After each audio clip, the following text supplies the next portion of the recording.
There's no secret formula for better service throughout the customer journey. But there is the all-new Service Hub from HubSpot.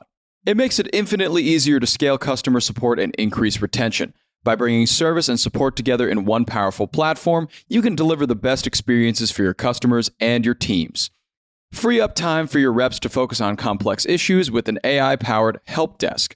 Proactively drive retention with customer health scores that help keep your business ahead, stopping churn in its tracks.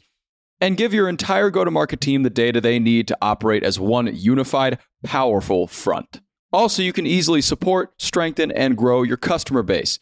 Secrets out. HubSpot Service Hub is a game changer. Visit HubSpot.com/service to do more for your customers today. Good morning, everyone. It's Wednesday, May 8th. I'm Mark Dent here with Juliet Bennet Ryla, and this is the Hustle Daily Show.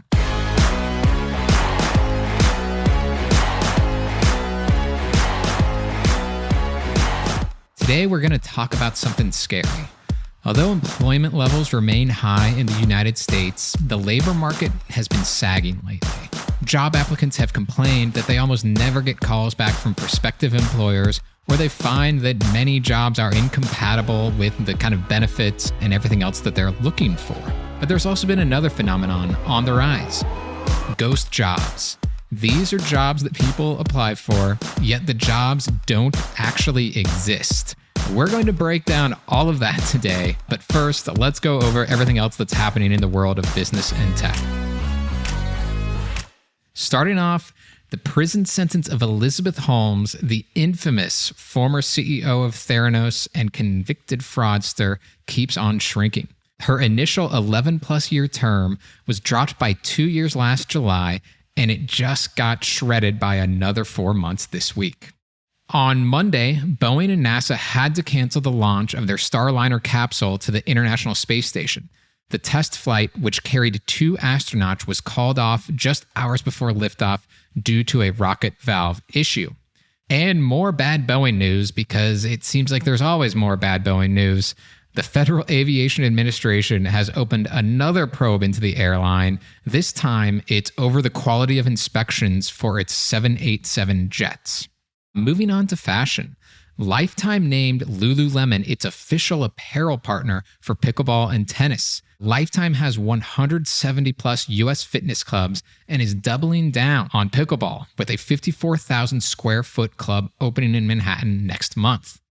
On to streaming. Some actual good news here for Disney. It's inching closer to streaming profitability, which has been a difficult proposition for Disney and almost all of its competitors. So last quarter, Disney Plus and Hulu finally made money, but to really get to profitability, Disney will need ESPN Plus to actually start picking up the slack. The sports app lost $65 million in the second quarter. Finally, depending on where you live, new Swiss Army knives will no longer be knives.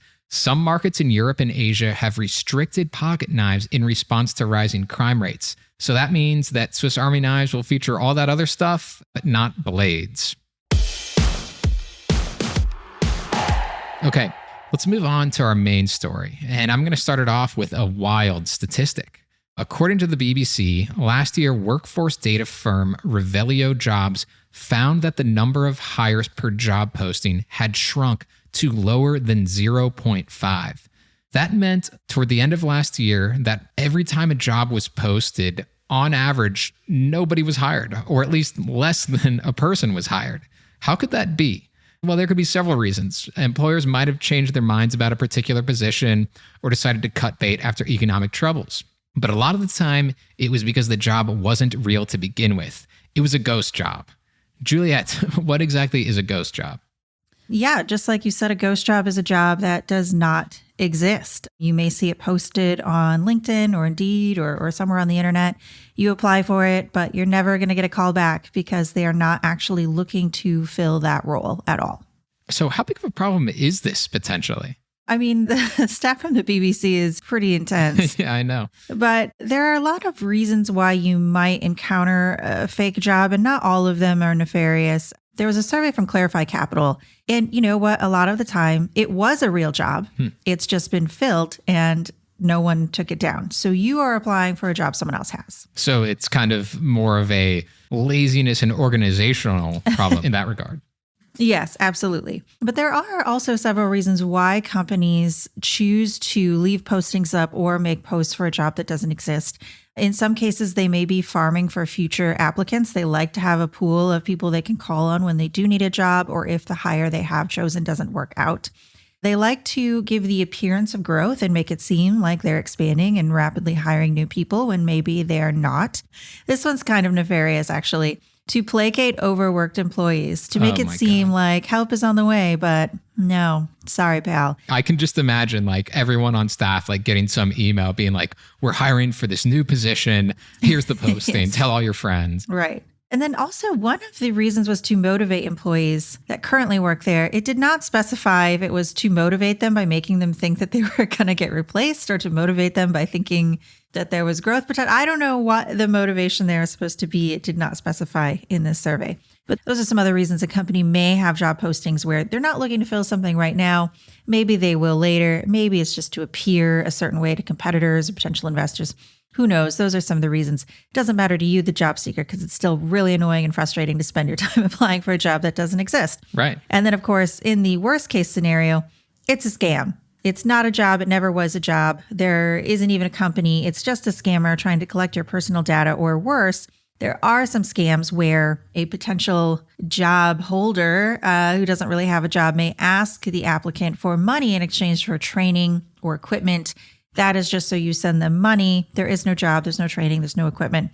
That's actually a scam. I think when you first move to Los Angeles, people always tell you about like modeling and casting gigs where you show up and they're like, yeah, you got to pay our photographer for your headshot. No, you don't. Just go to Central Casting. Yeah. You really don't. Did this survey find anything that could backfire for an employer who does this? You know, not one of these scam jobs, but the fact that an employer would go out of its way to, you know, post a job that doesn't exist for whatever reason, I can't imagine that being a great long-term strategy for anyone. It's probably not, but I think in a lot of places, it's just kind of accepted. I know when I've been applying for jobs, I just assume that I'm not going to hear back from the majority of them. And there really doesn't seem to be any consequence for most people unless you post a lot of these scam jobs and you get people that start talking on Twitter or Glassdoor or something about it. One thing that is interesting, though, is that Ontario, Canada, is trying to rein this in with legislature. They are moving to essentially ban ghost jobs, or at least really crack down on how they appear. They're going to require companies to be very transparent about whether a listing is for an actual open position for which they're hiring right now, or whether it's just to collect future candidates. So that transparency may help people when they're applying if they know, like, hey, this is a company I might really want to work for in the future. There's no harm in just applying so they have my resume on file. Or no, I'm not wasting my time with this because I'm looking for an actual job right now. The other thing that this legislature would require, and this is the one that, man, I think is really cool, is if a company has actually interviewed a candidate. So not just you sent your resume and you never hear back, but they've actually taken the time to reach out to you and interview you. They cannot ghost you. They have to respond to you one way or another. Wow. And I think that's something that a lot of job seekers are really frustrated by is they get a response. They commit to an interview. Maybe they even do some sort of unpaid labor in the form of a writing test or some kind of test, and then they never hear back again. They have no idea where they ranked, if they were even ever really considered, how many other candidates are in front of them. They just never hear back again. I know that's really frustrating for people. It can definitely make you feel pretty crappy about your ability to get hired. I know I've talked to a lot of people who are like, oh, there must be something wrong with me. I must be doing this interview wrong. Like, why can't I get hired? Because, you know, you just never hear back. And I think if hiring managers are more considerate of that and just took the time to, you know, take down those postings that don't lead anywhere and also let people who spent time with you know it wasn't a fit or whatever, that would probably make people feel a lot better. But unfortunately, if you don't live in Ontario, you're going to have to still deal with ghost jobs. I feel like it's almost become protocol to not tell someone they didn't get the job. Right. I mean, that's a game changer. Right. And it's like people don't know how long they're supposed to wait or what is reasonable to wait. This survey found that about 40% of managers, they plan to fill an open role within 2 to 3 months, although 1 in 10 managers said they had roles that'll take up to 6 months to find the right person. So I think a lot of people, this back and forth, this not knowing, is it a real job? I interviewed, when am I going to hear back? Maybe a reluctance to even move forward with other positions if the one you interviewed for is one you really want. You know, that can really weigh on people. So I think that would help. Yeah. You just mentioned looking into like the posting date, right? That, most roles are filled within 2 to 3 months. Are there things that people who don't live in Ontario, Canada could do to not fall for a ghost job posting? Yeah. And unfortunately, this is more what I would consider unpaid labor and due diligence on your part. But yeah, you can check and see like, hey, how old is this posting? There are certain companies that I've looked at and it's like, I always see this one job. Like when I was looking for a job in media, like the sites that sort of aggregate and do listicles, they're always hiring. I assume this is because they have a lot of turnover, but it's like there's something suspicious about a company that is repeatedly hiring for the same position. That either means the job is bad or they're just not really filling that position. So you can always check the posting date, see how often it's posted, see if it seems like a real opportunity that they're actually going to get filled. You can also cross-reference any job postings you see with that company's social media or website.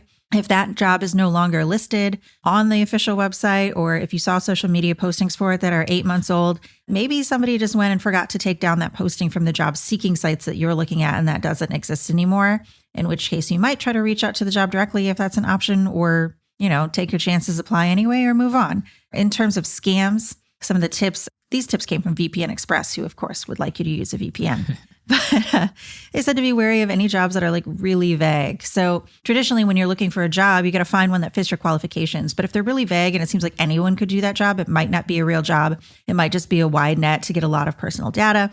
If it sounds too good to be true, like the compensation is really high and there's just like this endless list of perks, it may not be a real job. Yeah. The fact that that's a really indicative characteristic of a ghost job, good perks, high compensation, doesn't sound great overall for the job market, which is, like we said, not bad, but not trending in the right direction right now either. Yeah. And I mean, I think you spot those jobs pretty regularly. I swear I get emails every day that's like $800 to post on Facebook for 3 hours. It's like, okay, that's obviously not a real job. Unless I was like a really cool influencer, which I'm obviously not. All right. Definitely a ghost job. Yeah.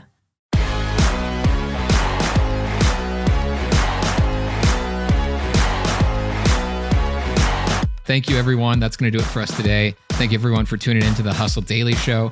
We're a proud part of the HubSpot podcast network. Our editor today is Robert Hartwig, and our executive producer is Darren Clark. We've got a lot more tech and business coverage in our newsletter, so if you're not subscribed, please go get signed up at thehustle.co/email, and we'll see you tomorrow.